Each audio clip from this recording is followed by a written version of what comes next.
Coffee Bay, a perfect destination for the outdoor enthusiast. The scenery is spectacular. White sandy beaches at the foot of steep green hills, dramatic cliffs and rocky headlands. For hikers and lovers of the great outdoors, the Mapuzi Cliffs are definitely worth a visit.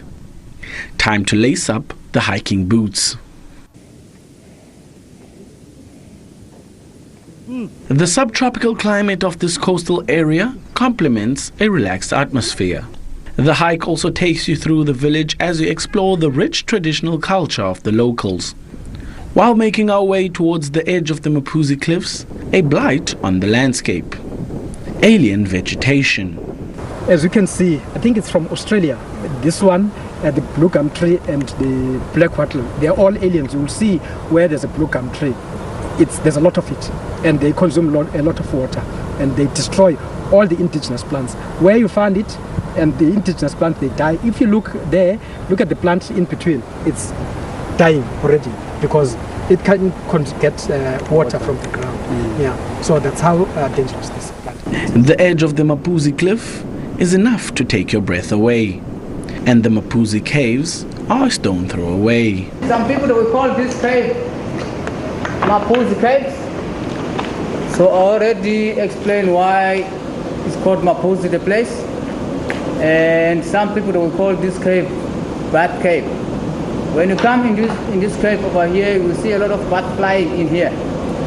Around here, in summer you see them a lot. During the winter season they will just hide themselves, the bat. So if you go down, take a walk down more that way, you will see the guano, which is the bat seed. So local people will also use the guano. When they grow some crops from the gardens, they use it as a fertilizer. It is also believed that the caves were used by the MK soldiers during the apartheid era as hideouts. People were not that united, so I also heard about this cave was also used by the ANC, the Army Force. So when we were fighting for the freedom of the country, we just heard about this cave was also used by the Army Force from the ANC in those days. So remember that in the country South Africa, there was a country that was independent. It was not part of South Africa, Transkei.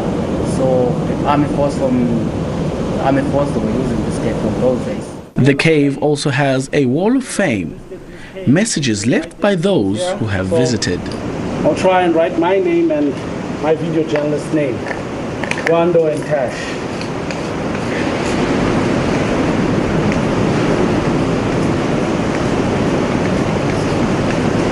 It's quite difficult to write. At low tide, the sea is ideal for spearfishing. After a short break of enjoying the view outside the caves, we were back on the trail.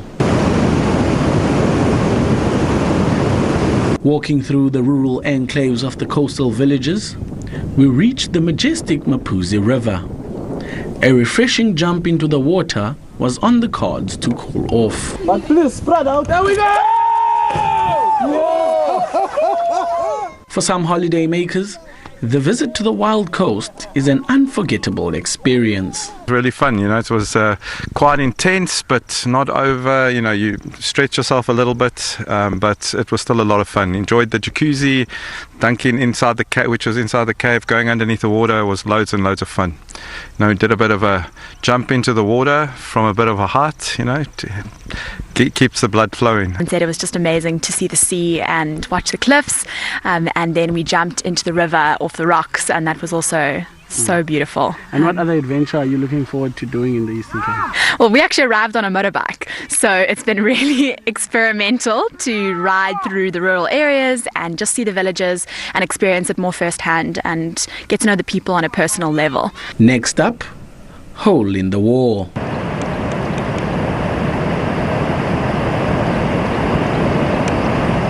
Complementing the area, a lagoon to swim in. With lockdown restrictions relaxed, the safety of holiday makers remains paramount. People have got nature to entangle with. It's a beautiful province. There's a lot of physical distance if people have to keep that away from everything. And as we've experienced, this has been the drift. We have launched our tourism month in Hawke's Bay. We are launching the festive season now here in the Wild Coast. this is the hidden gem of the province, and we are here to celebrate that, and we want people to come and enjoy. The tourism industry is clawing its way back from COVID-19. With this natural beauty on offer, authorities are optimistic that the industry will make a comeback.